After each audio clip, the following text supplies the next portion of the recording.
नमस्कार दोस्तों, आप सभी लोगों का IBGS सेंटर में स्वागत है। मेरा नाम इंद्रभान। जो इस चैनल पर नया है कृपया सब्सक्राइब करें। आज का जो टॉपिक है या आज का जो लेक्चर है वो गुप्त काल या गुप्त राजवंश है। इसी को गुप्त साम्राज्य के नाम से भी जाना जाता है। तो हम इस लेक्चर को शुरू करते हैं। इस लेक्चर को हम यानी कि गुप्त साम्राज्य को हम कहाँ से शुरू करेंगे? हम इसको शुरू करेंगे मौर्य काल के पतन से। तो बात करते हैं मौर्य काल के पतन के पश्चात भारतीय उपमहाद्वीप में राजनीतिक अस्थिरता उत्पन्न हो गई थी, जिसके कारण भारतीय सभ्यता और संस्कृति में हास्य देखने को मिलता है। मौर्य काल के पतन के पश्चात और उसके बाद 350 ईस्वी तक, ठीक है, भारतीय उपमहाद्वीप में कोई केंद्रीय व्यवस्था या केंद्रीय राजतंत्र स्थापित नहीं हो पाया। लेकिन 350 के बाद भारतीय उपमहाद्वीप की जो राजनीतिक स्थिति थी उसमें बदलाव देखने को स्पष्ट रूप से मिलने लगता है। कारण क्या था? कारण ये था, भारतीय उपमहाद्वीप के गंगा यमुना दोआब के बीच में एक वंश की स्थापना हो चुकी थी। उस वंश का नाम था गुप्त राजवंश। तो गुप्त राजवंश का स्थापना किसने किया था? तो गुप्त राजवंश का सर्वप्रथम या गुप्त राजवंश का संस्थापक श्री गुप्त को माना जाता है। अब गुप्त वंश जो है इसको हम दो प्रकार से इसके जानकारी हमें मिलते हैं। गुप्त राजवंश के कौन कौन से हैं? एक तो है साहित्यिक स्रोत, दूसरा है पुरातात्विक स्रोत। पुरातात्विक स्रोत में अभिलेख, सिक्का और स्मारक आते हैं। तो सबसे पहले हम इस लेक्चर को शुरू करते हैं साहित्यिक स्रोत से। तो साहित्यिक स्रोत में जो विष्णु पुराण है, पुराण हमें जानकारी देते हैं गुप्त साम्राज्य का, क्योंकि पुराणों का जो लेख हुआ था वो गुप्त राजवंश के काल में हुआ था। तो विष्णु पुराण, वायु पुराण और ब्राह्मण पुराण, ये तीनों हमें जानकारी देते हैं किसके? गुप्त साम्राज्य के। विशाख दत्त के देवी चंद्रगुप्तम भी हमें ये जानकारी देता है। इसी प्रकार कालिदास का अभिज्ञान शकुंतलम भी हमें जानकारी देता है गुप्त साम्राज्य का। और बात करते हैं शूद्रक का जो है मृच्छकटिकम, ये जानकारी देता है गुप्त साम्राज्य का। और वात्स्यायन का कामसूत्र, ये सब किताबें हैं, इनको अपने दिमाग में छाप लीजिए, क्योंकि क्वेश्चन इनसे पूछता है। जैसे पूछता है विशाख दत्त की कृति क्या है, तो देवी चंद्रगुप्तम है। अभिज्ञान शकुंतलम किसकी रचना है? तो कालिदास की। इसी प्रकार कामसूत्र किसकी रचना है? वात्स्यायन की। अब बात करते हैं स्रोत के बारे में। पुरातात्विक स्रोत जो गुप्त साम्राज्य के बारे में हमें जानकारी दिलाते हैं, तो उसके अंतर्गत अभिलेख, सिक्के और स्मारक आते हैं। अब एक एक करके हम यहाँ पे देख लेते हैं। सबसे पहले तो क्या करते हैं, चंद्रगुप्त द्वितीय के अभिलेख देखते हैं। इनका कौन कौन सा अभिलेख है? तो मेहरौली स्तंभ लेख और सांची का शिलालेख, ये दोनों संबंधित है, चंद्रगुप्त द्वितीय से संबंधित है, क्योंकि इसको जो जारी किया था चंद्रगुप्त द्वितीय ने जारी किया था। किसे मेहरौली स्तंभ अभिलेख को और सांची शिलालेख को। चंद्रगुप्त द्वितीय के जो सिक्के थे उस समय, यानी कि चंद्रगुप्त द्वितीय के शासनकाल में जो सिक्के थे, स्वर्ण के जो सिक्के थे, उन्हें दिनार कहा जाता था। और उनके स्वर्ण सिक्कों के ऊपर वीणा वादन और गरुड़ प्रकार की आकृतियां बनाई जाती थीं। और चांदी जो था, एक तरफ चांदी के एक पृष्ठ पर श्री चंद्रगुप्त का चित्र बना रहता था और दूसरी तरफ गरुड़ की आकृति बनी रहती थी। चांदी के सिक्कों को रूपक कहा जाता था। क्या रूपक कहा जाता था? कब? चंद्रगुप्त द्वितीय के काल में। अब बात करते हैं कुमारगुप्त कुमारगुप्त प्रथम का अभिलेख जो है, तो भिलसड अभिलेख, मंदसौर अभिलेख, मानकुंवर अभिलेख, तैमूर अभिलेख, ये जो 4 अभिलेख हैं ये किससे संबंधित हैं? कुमारगुप्त अभिलेख से संबंधित है। क्वेश्चन ऐसे पूछता है मंदसौर अभिलेख किसने बनवाया था? तो कुमारगुप्त ने जारी बनवाया था। इसी प्रकार से मानकुंवर अभिलेख संबंधित है। इसमें क्या कहा गया है? कुमारगुप्त ने महाराजा की उपाधि लिया गया है, या कुमारगुप्त को महाराज कहा गया है। मंदसौर का जो अभिलेख है इसे वत्स भट्टी ने इसकी रचना की थी। अब आगे बात करते हैं। अब बात कर लेते हैं स्कंदगुप्त का अभिलेख। क्या? स्कंदगुप्त का अभिलेख। तो इनका जो महत्वपूर्ण अभिलेख है, तीन अभिलेख हैं। एक है जूनागढ़ अभिलेख, दूसरा है इंदौर का ताम्रपत्र अभिलेख, और तीसरा क्या है? भीतरी अभिलेख। ये बहुत इंपॉर्टेंट है। तो जूनागढ़ अभिलेख से हमें क्या जानकारी प्राप्त होती है? हूणों के आक्रमण की जानकारी। यह क्वेश्चन ऐसे पूछता है, हूणों के आक्रमण की जानकारी हमें किस अभिलेख में प्राप्त होती है? तो जूनागढ़ अभिलेख में। इसे आप अपने दिमाग में छाप लीजिए, जूनागढ़ अभिलेख में हूणों के आक्रमण। ठीक है। और भीतरी स्तंभ लेख में क्या हमें प्राप्त होता है देखने को, इसका तीसरा जो है भीतरी में पुष्यमित्र तथा हूणों के साथ स्कंद गुप्त के युद्ध की चर्चा देखने को मिलता है। ये कहाँ देखने को मिलता है, तो भीतरी स्तंभ लेख में। अब बात करते हैं समुद्रगुप्त के अभिलेख। तो समुद्रगुप्त के जो अभिलेख हैं उनमें सबसे महत्वपूर्ण जो अभिलेख है वो प्रयाग प्रशस्ति अभिलेख है। क्या, प्रयाग प्रशस्ति अभिलेख बहुत इंपॉर्टेंट है। प्रयाग प्रशस्ति अभिलेख, यह अभिलेख अशोक के इलाहाबाद स्तंभ पर ही समुद्रगुप्त के कुमार मात्य तथा संधि विग्रह हरिसेन द्वारा संस्कृत भाषा के चंपू शैली में अंकित किया गया है। तो यहाँ से जो दोस्तों क्वेश्चन पूछता है प्रयाग प्रशस्ति अभिलेख में हमारे कंपटीशन एग्जाम में, तो किस प्रकार से पूछता है बताते हैं। ये पहला क्वेश्चन पूछता है कि प्रयाग प्रशस्ति अभिलेख किस शैली में निर्माण हुआ है, तो चंपू शैली में। दूसरा ये पूछता है इसको किसने लिखा है, तो प्रयाग प्रशस्ति अभिलेख को किसने लिखा है, तो इसको लिखा है हरिसेन ने लिखा है। और किससे संबंधित है, तो ये समुद्रगुप्त से संबंधित है, बहुत इंपॉर्टेंट है। इसी प्रकार से एरण अभिलेख, एरण अभिलेख भी किसका है, एरण अभिलेख भी समुद्रगुप्त का है। एरण अभिलेख ये भी संबंधित है किससे, समुद्रगुप्त से। इसमें क्या है, भानुगुप्त प्रथम सती का साक्ष्य हमें एरण अभिलेख में देखने को मिलता है। क्वेश्चन पूछता है कि प्रथम सती का साक्ष्य हमें कहाँ देखने, किस अभिलेख में देखने को मिलता है, या किस अभिलेख में प्रथम सती का चर्चा है, तो एरण अभिलेख में। इसमें भानुगुप्त के साथ उसकी पत्नी आग की चिता पे जल के राख हो गई थी और सती कहलाई। समुद्रगुप्त नोट्स है, समुद्रगुप्त, चंद्रगुप्त द्वितीय और स्कंदगुप्त ने विक्रमादित्य की उपाधि ली। तो तीन लोगों ने विक्रमादित्य की उपाधि ली है, कौन कौन, समुद्रगुप्त ने, चंद्रगुप्त द्वितीय ने और स्कंदगुप्त ने। इन तीनों ने विक्रमादित्य की उपाधि ली है। अब आगे बात करते हैं, तो यहाँ से आप जितना बताए इसे अपने दिमाग में छाप लीजिए। प्रयाग प्रशस्ति से संबंधित जैसे क्वेश्चन आते हैं, जूनागढ़ अभिलेख में हमें जैसे हूणों के आक्रमण की जानकारी, भीतरी स्तंभ में पुष्यमित्र शुंग और हूणों के साथ स्कंदगुप्त के युद्ध की चर्चा, और समुद्रगुप्त के जो मोस्ट इम्पॉर्टेंट है इस लेक्चर का जो अभिलेख कौन है, प्रयाग प्रशस्ति अभिलेख, बहुत इंपॉर्टेंट है। अगर हम अभिलेखों में देखें तो 3-4 ऐसे अभिलेख हैं जो बहुत इंपॉर्टेंट है इस गुप्त काल के। कौन कौन से, पहला है प्रयाग प्रशस्ति, दूसरा है जूनागढ़ अभिलेख, तीसरा है इंदौर का ताम्रपत्र अभिलेख और भीतरी स्तंभ अभिलेख, मंदसौर स्तंभ अभिलेख। ये सब बहुत इंपॉर्टेंट है एग्जाम के पॉइंट ऑफ व्यू की दृष्टि से। अब बात कर लेते हैं क्या बात ये है इसमें, समुद्रगुप्त के प्रयाग प्रशस्ति, कुमार के भिलसड अभिलेख तथा स्कंदगुप्त के भीतरी अभिलेख से ज्ञात होता है कि गुप्तों का प्रथम ऐतिहासिक पुरुष जो था श्रीगुप्त था। अर्थात कहाँ के, समुद्रगुप्त के जो प्रयाग प्रशस्ति है उसमें ऐसा बताया गया है कि श्रीगुप्त जो था वो गुप्त साम्राज्य का संस्थापक था। और कुमार गुप्त के जो भिलसड अभिलेख है उसमें भी बताया गया है श्रीगुप्त को ही संस्थापक। स्कंदगुप्त का जो भीतरी अभिलेख है इसमें भी, स्तंभगुप्त का जो भीतरी अभिलेख है उसमें भी बताया गया है कि श्रीगुप्त गुप्त साम्राज्य का संस्थापक था। उसका अर्थात श्रीगुप्त का जो उत्तराधिकारी था कौन था, घटोत्कच था, बहुत इंपॉर्टेंट है। तो घटोत्कच गुप्त हुआ। ठीक है, आगे बात करते हैं महत्वपूर्ण शासक, गुप्त काल के महत्वपूर्ण शासक कौन कौन हुए उनके बारे में एक एक करके हम यहाँ पे देखने वाले हैं। तो घटोत्कच के बाद सबसे पहले श्रीगुप्त आते हैं, फिर घटोत्कच आता है, और घटोत्कच के बाद कौन आता है, घटोत्कच के बाद चंद्रगुप्त आता है, चंद्रगुप्त प्रथम। इसका कार्यकाल कितना था, 319 से लेकर 335 ईस्वी तक। इसने महाराजा धीराज यानी कि महाराजा धीराज की उपाधि धारण करने वाला प्रथम गुप्त शासक कौन था, चंद्रगुप्त प्रथम था। तो महाराजा धीराज की जो उपाधि सबसे पहले लिया किसने लिया, चंद्रगुप्त प्रथम ने लिया। इसने गुप्त संवत की शुरुआत की। ठीक है, बहुत इंपॉर्टेंट है, इसने क्या, गुप्त संवत की शुरुआत की। गुप्त तथा शक संवत के मध्य कितना अंतर है, 241 वर्षों का अंतर है। कितना अंतर है, 241 वर्षों का अंतर हमें देखने को मिलता है।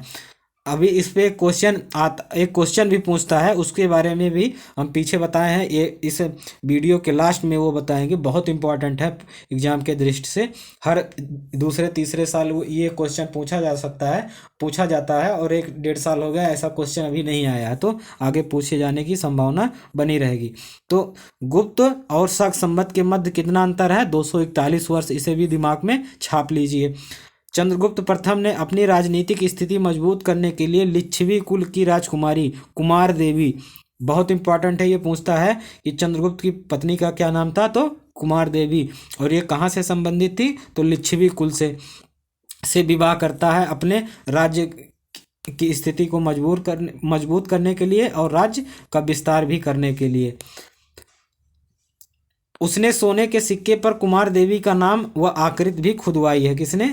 चंद्रगुप्त प्रथम ने। लिच्छवी से गुप्तों ने अपने संबंध को इतना महत्व दिया कि समुद्रगुप्त को लिच्छवी दौहित्र कहा जाता है। क्या? ये बहुत इंपॉर्टेंट है, क्वेश्चन ऐसे पूछता है, लिच्छवी दौहित्र किसे कहा जाता है, तो समुद्रगुप्त को कहा जाता है। कारण क्योंकि ये अगर देखते हैं, ये लिच्छवी कुल, इसके जो दादा थे यानी कि नाना थे, वो लिच्छवी कुल से संबंधित थे, या लिच्छवी राजवंश से जुड़े हुए थे। ठीक है, इसके नाना। अब बात करते हैं किसके? समुद्रगुप्त के। बात कर लेते हैं आगे। कुछ ऐसे हैं जो इस काल में पत्नियों के नाम पूछता है, ये बहुत इंपॉर्टेंट है, इसीलिए इसको हमने एक जगह रख लिया है। जैसे कुमार गुप्त की पत्नी का क्या नाम था, तो अनंत देवी। इसी प्रकार से चंद्रगुप्त प्रथम की पत्नी का क्या नाम था, कुमार देवी। और चंद्रगुप्त द्वितीय की पत्नी का क्या नाम था,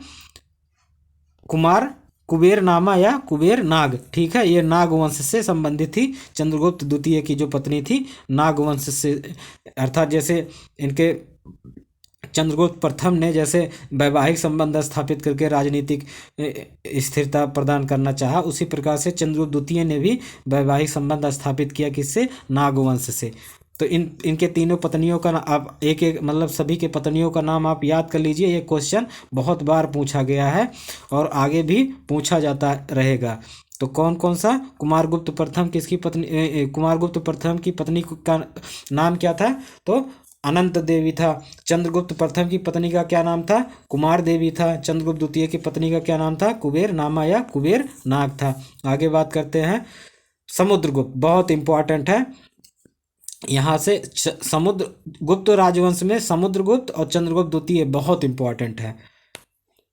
समुद्रगुप्त के 365 यानी कि 335 से लेकर 380 तक शासन किया। किसने? समुद्रगुप्त का जो शासन काल था वो 335 से लेकर 380 के बीच में रहा। समुद्रगुप्त को प्रक्रमांक भी कहा जाता है। क्या? प्रक्रमांक। क्या? प्रक्रमांक किसे कहा जाता है, तो समुद्रगुप्त को कहा जाता है। क्यों? क्योंकि इसने चारों दिशाओं में विजय स्थापित किया था। समुद्रगुप्त एक महान विजेता था। यह दक्षिण के 12 राज्यों को जीता तथा अपने पश्चिमी सीमा को भी सुरक्षित रखा। इसी के काल में कवि हरिसेन ने इलाहाबाद अभिलेख पर प्रयाग प्रशस्ति लिखा था। ठीक है, इसी के काल में, यानी समुद्रगुप्त के ही काल में। अब बात कर लेते हैं और थोड़ा सा। तो कह रहा है B.A. स्मिथ ने समुद्रगुप्त के निरंतर विजयों को देखते हुए उसे भारत का नेपोलियन कहा गया। तो ये क्वेश्चन आता है कि भारत का नेपोलियन किसे कहा जाता है? प्राचीन भारतीय में भारत का नेपोलियन किसे कहा जाता है, तो समुद्रगुप्त को कहा जाता है। समुद्रगुप्त को कविराज भी कहा जाता है। क्यों? क्योंकि उसके सिक्कों पर हम देखते हैं कि वीणा वादक और सरस्वती के साथ वीणा भी बना हुआ है। तो इससे हमें ये प्रतीत होता है कि जो समुद्रगुप्त था वो एक कवि भी था।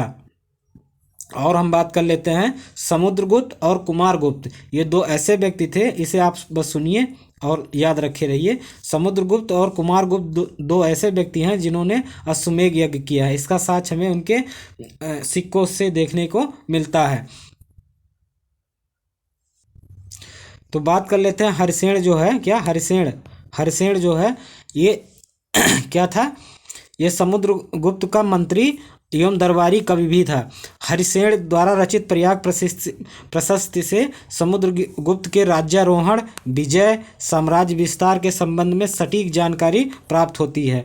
काव्यालंकार सूत्र में समुद्रगुप्त का नाम चंद्रप्रकाश मिलता है। इम्पॉर्टेंट है, इसे अभी ये एग्जाम में नहीं पूछा गया है, लेकिन मान लीजिए कभी कठिन पेपर बनाया जाए तो ये पूछा जा सकता है,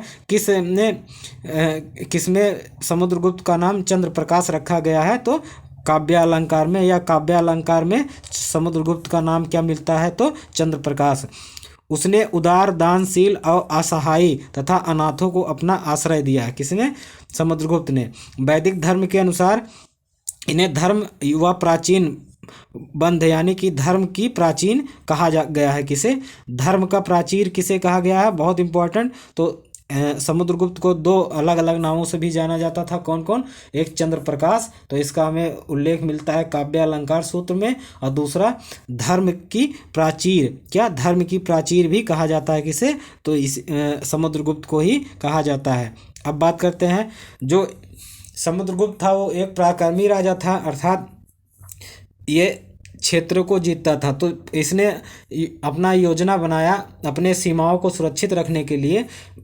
जो इसके सीमांत राजा थे उन पर आक्रमण करने के लिए। तो 5 चरणों में ये आक्रमण करता है। देखते हैं एक एक चरण करके इसमें बात करते हैं। समुद्रगुप्त का जो प्रथम चरण था उनमें आर्यावर्त अर्थात उत्तरी भारत के 9 राजाओं को परास्त कर इन राजाओं को अपने राज्य का अंग बना लिया। अर्थात जो प्रथम चरण था उसके अंतर्गत समुद्रगुप्त ने 9 राजाओं को हराकर अपने राज्य में मिला लिया। इनमें गणपति नाग ये मथुरा का शासक था, अच्युत देव ये अहिछत्रक का शासक था, नागदत्त ये विदिशा का शासक था। ठीक है, ये प्रमुख है, यानी कि ये उस समय शक्तिशाली राजा हुआ करते थे।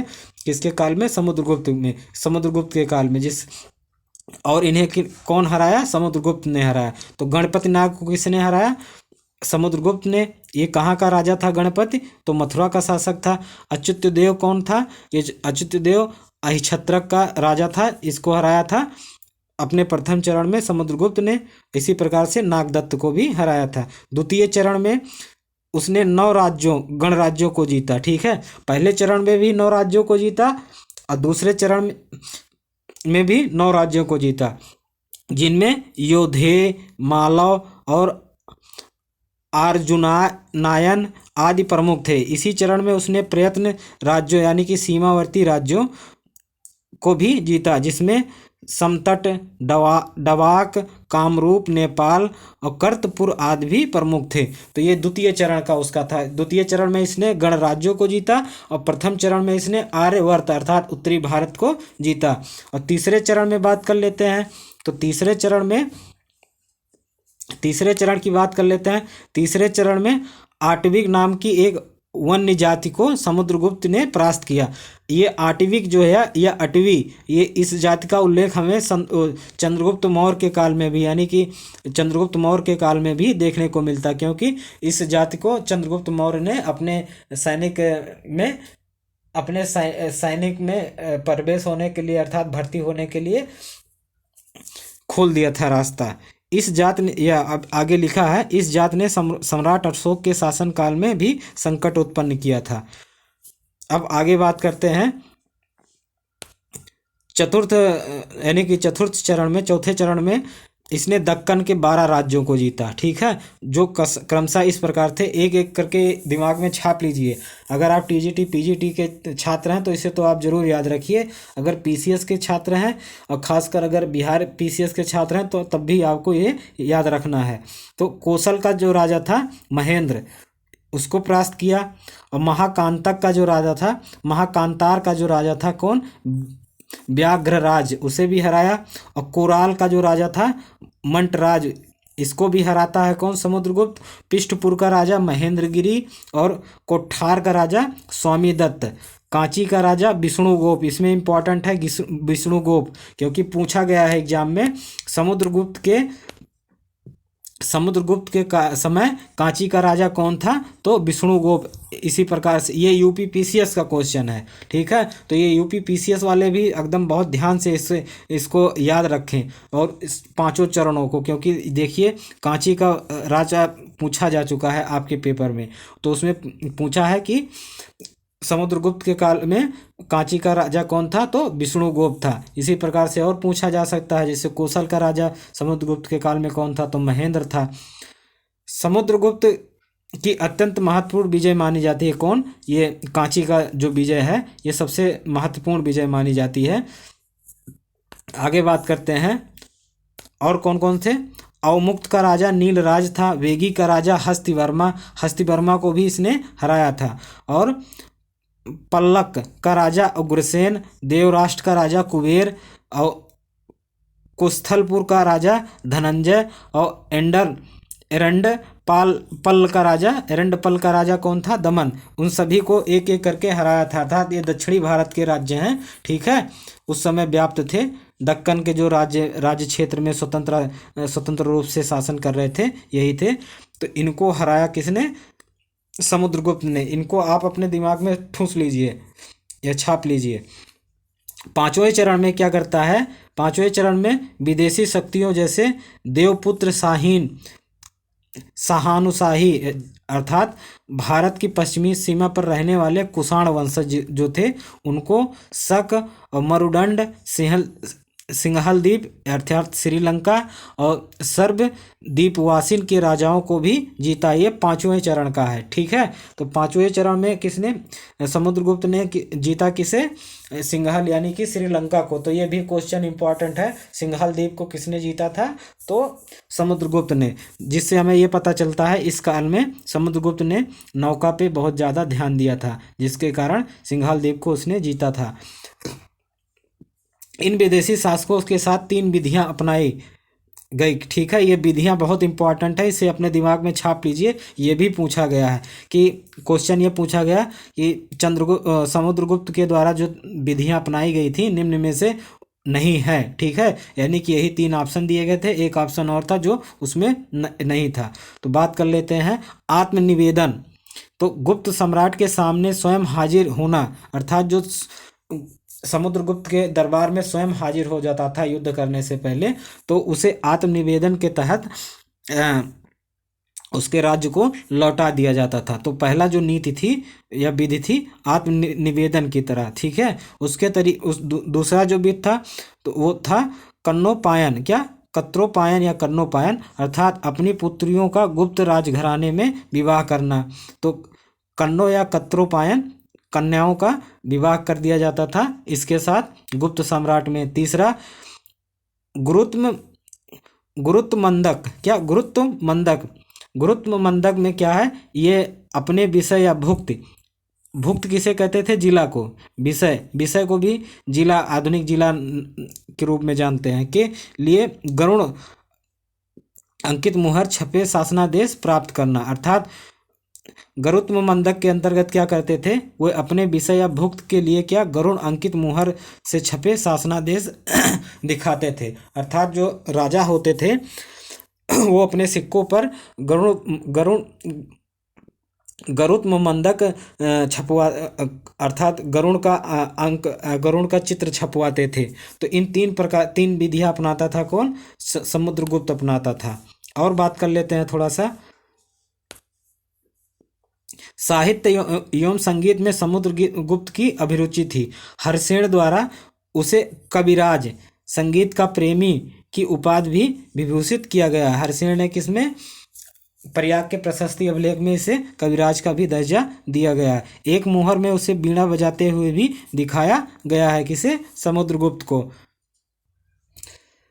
दक्षिण की विजय को गुप्त अभिलेख में धर्म विजय कहा गया है। ये इंपॉर्टेंट है, जो समुद्रगुप्त की दक्षिण विजय है उसे गुप्त अभिलेख में क्या कहा गया है? धर्म विजय भी कहा गया है। इसीलिए विदेशी राज्यों में क्या, ये तो बात कर लिए, अभी पीछे बात किए थे कि 3 प्रकार के ये ये विदेशी राज्यों के लिए, अर्थात क्या, समुद्रगुप्त जो था विदेशी राज्यों विदेशी राज्यों ने 3 प्रकार से समुद्रगुप्त की अधीनता स्वीकार की। तो इसका हम बात अभी कर ही चुके हैं, आत्मनिवेदन, कन्योपायन और गरुत्म मंदिक या गरुत्म मंदक। तो इसमें दरबार में स्वयं उपहार सहित हाजिर होना होता था। आत्मनिवेदन के अंतर्गत ये विदेशी राज्यों के लिए था। और कन्योपायन में राजकुमारी अर्पित यानी कि राजकुमारी का विवाह गुप्त राजवंश के अंतर्गत किया जाता था। और तीसरा गरुत्मंदक, गुप्त की गरुड़ अंकित मुद्राओं को अपने देश में चलाना पड़ता था। और ये तो विदेशी राज्यों के लिए है, लेकिन भारतीय जो राज्य थे उनके बारे में आप देख लीजिए, यानी कि जो दक्षिण विजय पर इसने अपना नीति लगाया था वो कौन सा। तो दक्षिण विजय पर समुद्रगुप्त दक्षिण की विजय पर तीन नीतियों पर आधारित था। अर्थात हम ये कह सकते हैं समुद्रगुप्त की जो दक्षिण विजय थी वो 3 नीतियों पर आधारित थी। कौन कौन? ग्रहण, शत्रु पर पूर्ण विजय।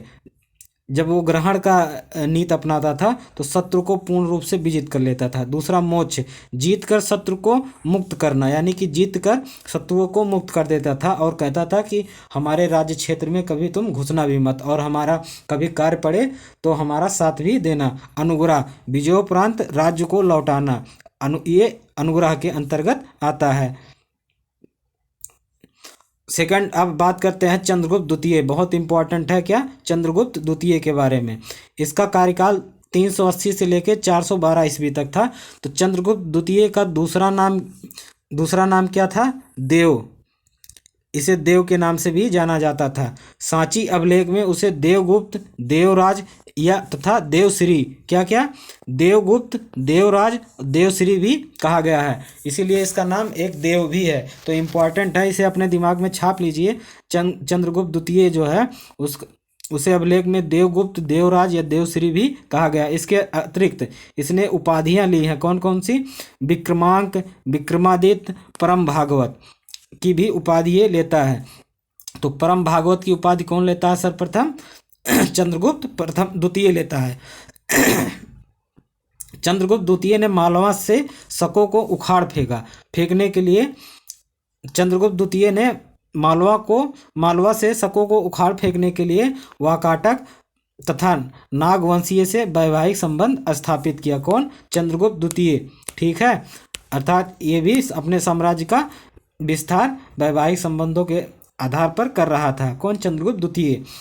तो किससे शादी किया? वाकाटक वंश से और नागवंशीय, दोनों वंश से इसने शादी किया चंद्रगुप्त द्वितीय ने।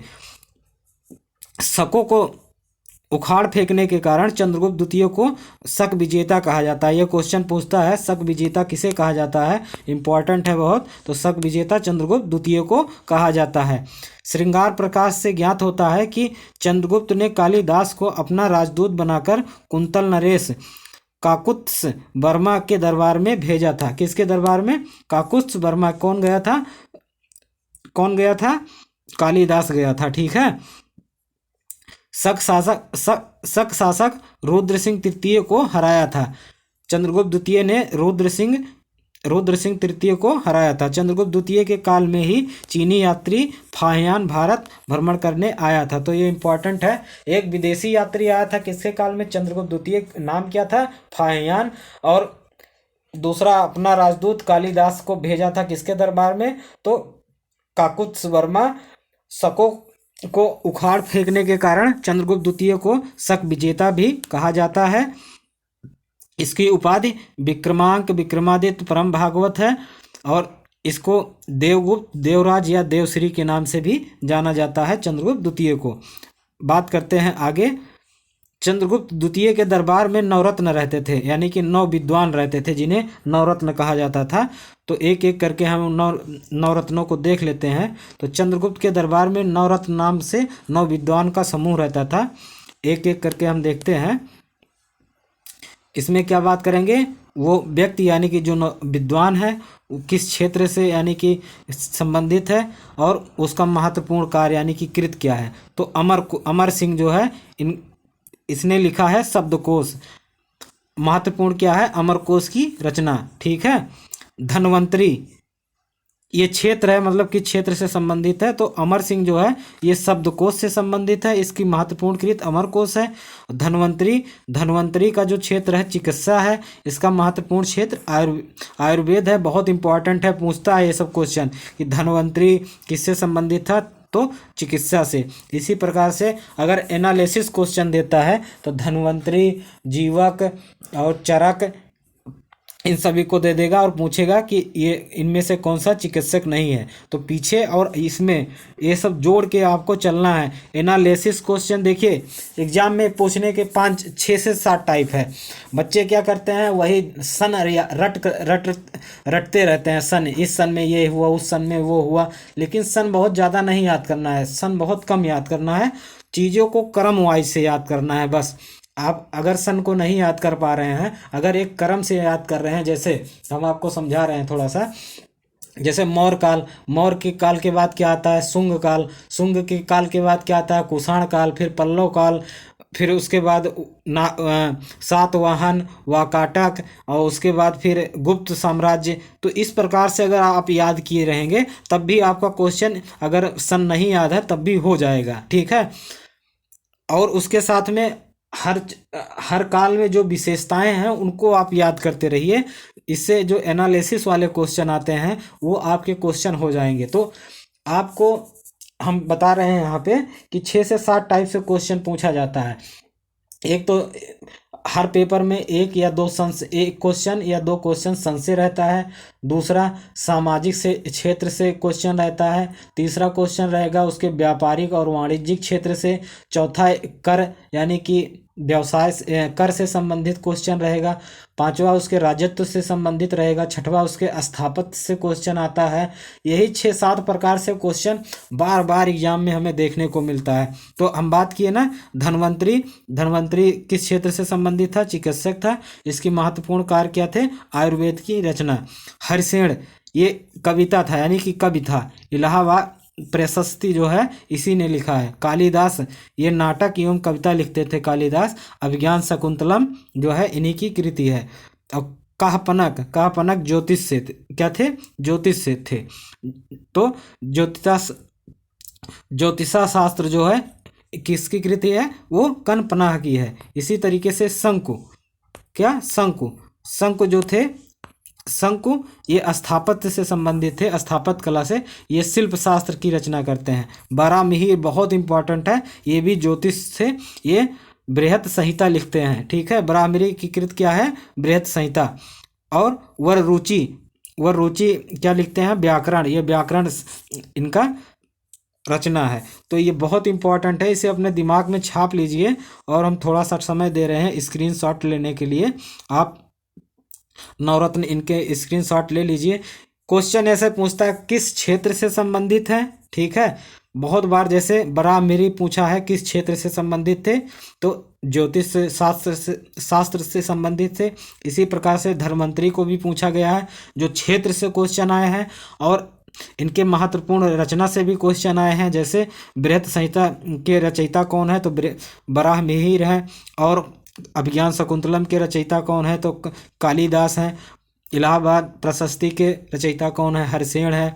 तो इस प्रकार अमरकोश के रचयिता अमर सिंह है। ये सब क्वेश्चन इसी प्रकार से यहाँ से अर्थात इस स्लाइड से पूछे गए हैं। अपने दिमाग में छाप लीजिए जो बताए हैं और इसको स्क्रीनशॉट ले लीजिए। आगे चलते हैं। अब आगे बात कर रहा है कुमारगुप्त प्रथम का। कुमारगुप्त प्रथम के बारे में हमें यहाँ पे जानकारी लेनी है, तो एक एक करके हम बात करते हैं।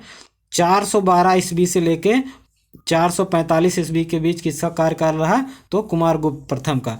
कुमारगुप्त प्रथम की माता जो थी उनका नाम था ध्रुव देवी, ठीक है, ध्रुव देवी। इसने महेंद्रादित्य की उपाधि ली। किसने, कुमारगुप्त ने महेंद्रादित्य की उपाधि ली थी, ठीक है। और इसी ने, कुमारगुप्त ने ही अश्वमेध यज्ञ भी करवाया था। तो याद रखिए पीछे बताए थे समुद्रगुप्त और कुमारगुप्त, ये 2 ऐसे व्यक्ति हैं जिन्होंने अश्वमेध यज्ञ करवाया था। कुमारगुप्त ने नई विजय तो नहीं किया, परंतु अपने साम्राज्य को बनाए रखा, ठीक है। मंदसौर अभिलेख में कुमारगुप्त के राज्यपाल वंतु वर्मा का उल्लेख मिलता है। किस में? मंदसौर अभिलेख में किसका उल्लेख है? वंतु वर्मा का, जो मालवा का गवर्नर था। ठीक है। कुमारगुप्त ने भी अश्वमेध यज्ञ किया था।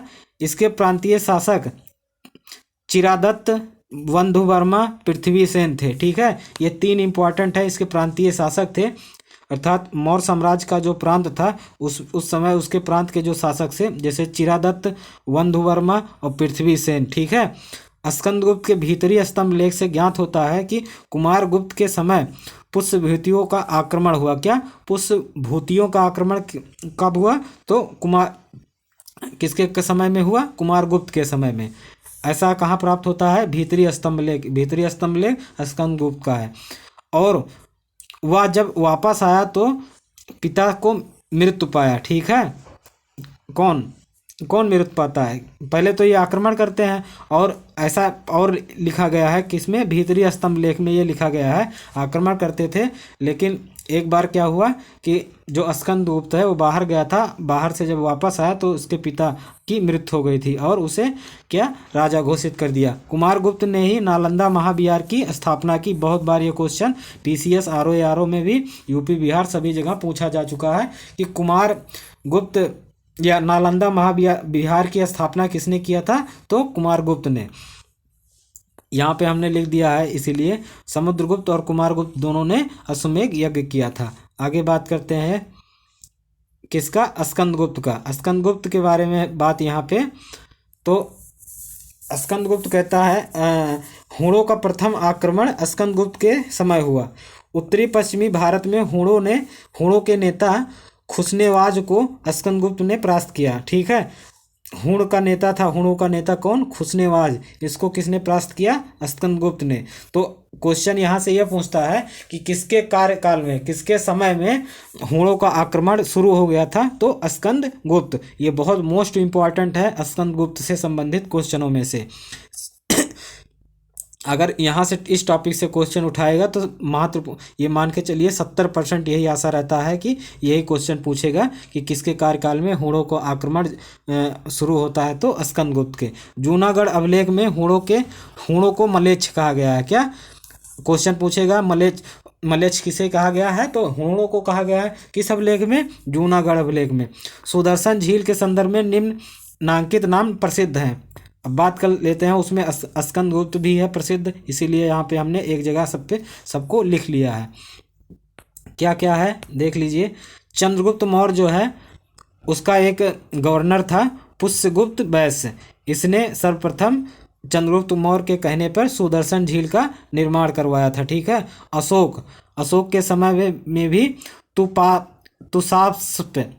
तुषास्प जो था, ठीक है, उसने भी सुदर्शन झील का निर्माण करवाया था, या मतलब मरम्मत करवाई थी। रुद्रदामन का एक गवर्नर था सुविकास। रुद्रदामन के कहने पर सुविकास ने सुदर्शन झील का मरम्मत करवाया था। स्कंदगुप्त का एक प्रांत का राजकुमार था कौन? पर्णदत्त। इंपॉर्टेंट है, क्वेश्चन पूछता है किसके काल में पर्णदत्त। ये क्वेश्चन पूछा है कि स्कंद काल के समय में कौन समकालीन राजा था या प्रांतों का राजा था? तो पर्णदत्त। ये ऑप्शन क्वेश्चन आ चुका है किसमें? RO में। तो इसको आप अपने दिमाग में छाप लीजिए। तो ये 4 नाम ऐसे हैं जो सुदर्शन झील से जुड़े हुए हैं। इनके गवर्नर या प्रांत राजकुमार ने समय समय पर सुदर्शन झील का मरम्मत करवाया है। आगे बात करते हैं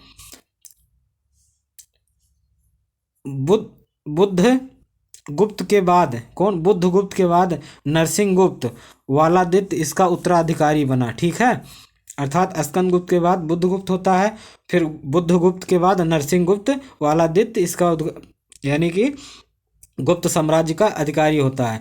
उसने हूण नरेश मिहिर कुल को पराजित किया तथा परम भागवत की उपाधि धारण की। तो संभवतः हम ये कहें कि नरसिंहगुप्त जो था ये अंतिम शासक था। यानी कि गुप्त साम्राज्य का अंतिम शक्तिशाली राजा कौन था? तो नरसिंहगुप्त था। भानुगुप्त भी एक उल्लेखनीय शासक था। कुमारगुप्त तृतीय ठीक है। कुमारगुप्त तृतीय गुप्त अन्य शासक था। इसके इसके बाद गुप्त साम्राज्य का पतन हो गया। किसके बाद? कुमारगुप्त तृतीय के बाद साम्राज्य का विघटन हो जाता है, अर्थात गुप्त साम्राज्य समाप्त हो जाता है कुमारगुप्त तृतीय के पश्चात। कुमारगुप्त तृतीय और विष्णुगुप्त के पश्चात समाप्त हो जाता है। आगे बात करते हैं राजत्व का सिद्धांत, बहुत इंपॉर्टेंट है, यहाँ से क्वेश्चन पूछे जाते हैं हर एग्जामों में भी। तो राजत्व के सिद्धांत स्टार्ट करते हैं। गुप्त साम्राज्य के राजत्व का सिद्धांत किस प्रकार था? तो गुप्त शासकों ने बड़ी बड़ी उपाधियां ली, जैसे परम भटनागर, ठीक है, परम भट्टारक, परमेश्वर, देवता और महाराजा धीराज। चंद्रगुप्त द्वितीय ने अपनी तुलना इंद्र, वरुण, यम और कुबेर से भी कर डाली है। अर्थात हम ये कहें कि राजत्व का जो सिद्धांत था वो दैवीय सिद्धांत था। इसीलिए चंद्रगुप्त मौर्य ने क्या, देवताओं के अपनी जो तुलना है वो देवताओं से भी कर डालता है, और अपने आप को, यानी कि चंद्रगुप्त द्वितीय ने अपने आप को देवता के समतुल्य स्थापित देखते हुए पाता है। तो क्वेश्चन ये आता है, मौर्य साम्राज्य में वो कौन सा राजा है जो अपने आप को देवताओं के समतुल्य रखता है? तो वो है चंद्रगुप्त द्वितीय। गुप्त शासक ही प्रशासन तथा न्याय के मुख्य स्रोत होता था, यानी कि जो गुप्त राजा होता था वही सर्वोच्च प्रशासन का अधिकारी और सर्वोच्च न्यायाधीश भी होता था। इस काल में विकेंद्रीकृत बढ़ने लगी, यानी कि गुप्त साम्राज्य में, गुप्त काल में विकेंद्रीकरण की, यानी कि छोटे छोटे राज्य, अंतिम समय में छोटे छोटे राज्य फिर से उत्पन्न होने लगे, यानी कि भारतीय उपमहाद्वीप में एक बार फिर से राजनीतिक अस्थिरता उत्पन्न होने लगी। और आगे चल के हम ये देखते हैं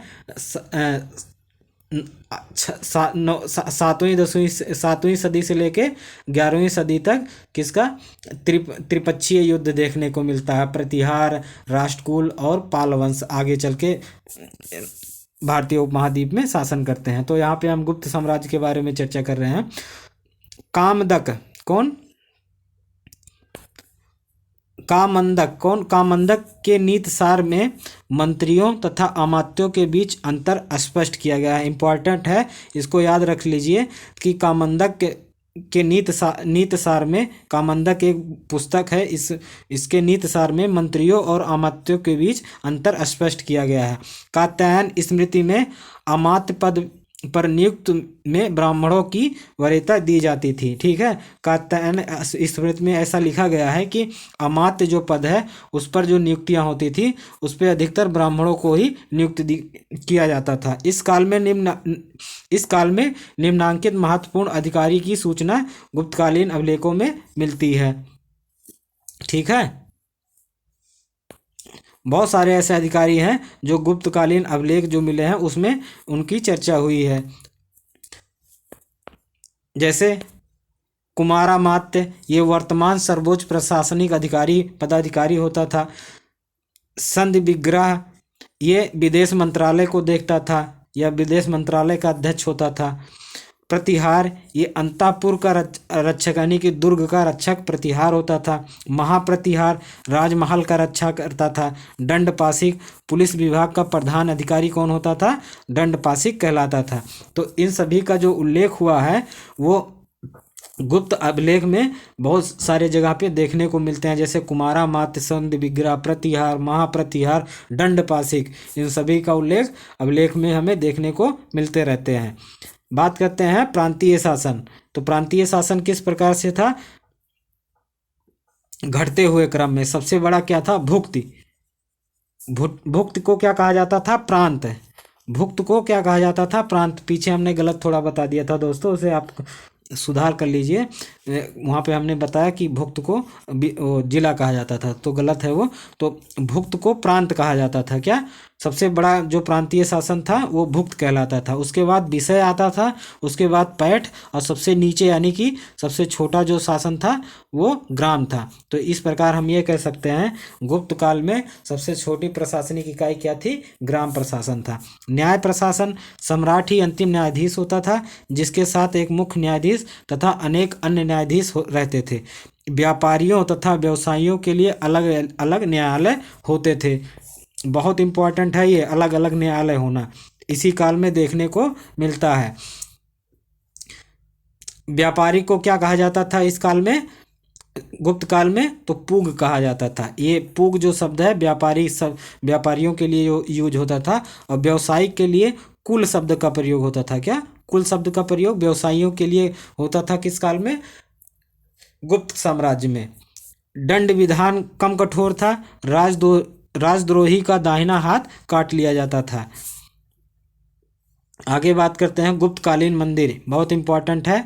इस काल की स्थापत्य कला है ये, क्योंकि गुप्त काल को क्लासिक युग के नाम से भी जानते हैं, क्योंकि इस काल में स्थापत्य कला बेजोड़ देखने को मिलती है। अर्थात गांधार और मथुरा कला शैली का जो विकास होता है वो गुप्त काल में हमें देखने को मिलती है।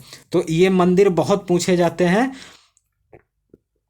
कौन मंदिर कहाँ पे स्थित है, किस स्थान पे, इसी से संबंधित क्वेश्चन बहुत ज़्यादा पूछा जाता है। तो इसे आप स्क्रीनशॉट ले लीजिएगा और दिमाग में भी छाप लीजिए, एक एक करके हम बता रहे हैं। विष्णु मंदिर कहाँ पे है? तिगवा नामक स्थान पे, ये जबलपुर में एमपी में है। शिव मंदिर ये भूमरा में स्थापित है। नागौर यानी कि नागौर एमपी के नागौर जिले में है। शिव मंदिर ये खोह में है, ये भी एमपी के नागौर में है। तो दो शिव मंदिर हैं, ठीक है, एक भूमरा में है और एक खोह में है, ठीक है। तो क्वेश्चन कभी पलट भी सकता है, कभी भूमरा दे सकता है, कभी खोह भी दे सकता है। पार्वती मंदिर ये नचना कुठान में है, एमपी में है। और इस काल की जो सबसे उत्कृष्ट का मंदिर है वो दशावतार मंदिर और लक्ष्मण मंदिर, ठीक है, ये दो बहुत पूछे जाते हैं। तो दशावतार मंदिर जो है वो देवगढ़ में है, झांसी देवगढ़ कहाँ है? झांसी में है, यूपी। तो ये ईंट से निर्मित प्रथम मंदिर है, ठीक है, पकी ईंटों से, गुप्त काल में। लक्ष्मण मंदिर भीतर गांव में है, कानपुर, यूपी के कानपुर में लक्ष्मण मंदिर है। यूपी के झांसी के देवगढ़ में दशावतार मंदिर। तो दो मंदिर गुप्त काल की यूपी में है, कौन कौन? दशावतार मंदिर देवगढ़, लक्ष्मण मंदिर भीतरगांव। और जो मंदिर हैं वो एमपी से संबंधित हैं, कौन कौन? 4 मंदिर, विष्णु मंदिर, शिव मंदिर और पार्वती मंदिर। इसका स्क्रीनशॉट ले लीजिए, ठीक है, बहुत इंपॉर्टेंट है। अब आगे चलते हैं। साहित्य, किस काल की साहित्य?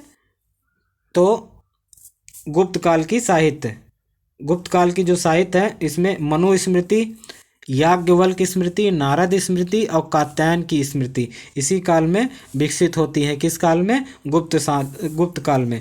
इस काल के महत्वपूर्ण पुस्तकें हैं शूद्रक का मृच्छकटिकम, विशाखदत्त का मुद्रा राक्षस और ईश्वर कृष्ण का सांख्यकारिका और वात्स्यायन का न्यायभाष्य। वात्स्यायन ने न्यायभाष्य पे टिप्पणी किया है, टीका लिखा है। दंडी का काव्यदर्शा, क्या? काव्यदर्श या 10 कुमार चरित्र। क्वेश्चन पूछेगा 10 कुमार चरित्र किसका कृति है? तो दंडी का है। असंग, योगाचार और भूमि शास्त्र, ये 2 कृति किसके हैं? असंग के हैं। किसके? असंग के हैं। बहुत इंपॉर्टेंट है, इसे अपने दिमाग में छाप लीजिए दोस्तों। असंग। कृषि, गुप्त काल में कृषि जो थी किस प्रकार की थी इसके बारे में भी थोड़ा करके देख लेते हैं। इस काल में आर्थिक उपयोगिता के आधार पर भूमि का वर्गीकरण अनेक भागों में किया गया था। जैसे क्षेत्र के अंतर्गत खेती के लिए उपयुक्त भूमि जो आती थी उसे क्षेत्र के अंदर रखा जाता था। वास करने योग्य यानी कि जहाँ निवास स्थान होता था उसे वास्तु कहा जाता था। सील, जो भूमि जोती ना जाती हो उसे सील कहा जाता था।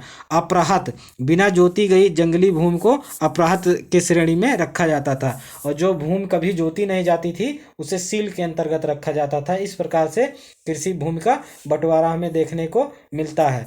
और बात करते हैं राजस्व जो था गुप्त साम्राज्य का, इस काल में कर 1/4 से लेके 1/6 के बीच में था। अर्थात जो मौर्य काल में था वही लगभग में उतना ही कर गुप्त साम्राज्य में भी देखने को मिलता है, 1/4 से लेके 1/6। भू राजस्व नगद, ठीक है, जिसे हिरण्य कर कहा जाता था। और अनाज यानी कि मेय के रूप में, अर्थात भू राजस्व नगद और अनाज दोनों के रूप में लिया जाता था। आगे बात करते हैं। अब बात किए थे ना वन लाइनर, बहुत मोस्ट इंपॉर्टेंट क्वेश्चन जो है वन लाइनर, यहाँ पे बात कर लेते हैं एक नज़र सरसरी से। तो बिष्ट बिष्ट शब्द जो है बेगार कृषि के लिए प्रयोग हुआ है गुप्त काल में, और हिरण्यकर का उपयोग हुआ है कृषि कर के लिए। पुरातत्व के अनुसार गुप्त काल में सिक्कों को सबसे बड़ा कोष जो है बयाना यानी कि राजस्थान से प्राप्त हुआ है। बहुत इंपॉर्टेंट है ये क्वेश्चन, पूछा है बयाना प्रदि से।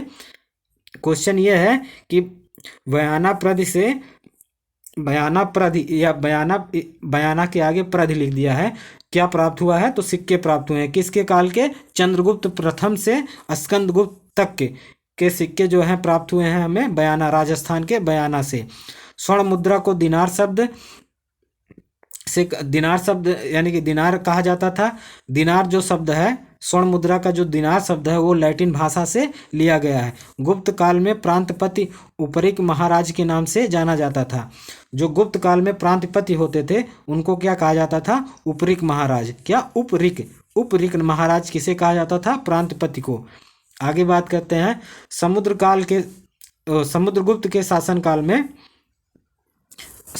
के शासनकाल में कांची का शासक विष्णुगुप्त था। ये क्वेश्चन बताया है ना, आ चुका है, इसीलिए यहाँ पे भी हमने इसे लिख दिया है। और मुंडित सिर वाली गुप्तकालीन बुद्ध मूर्ति प्राप्त हुई है कहाँ से? प्रयागराज।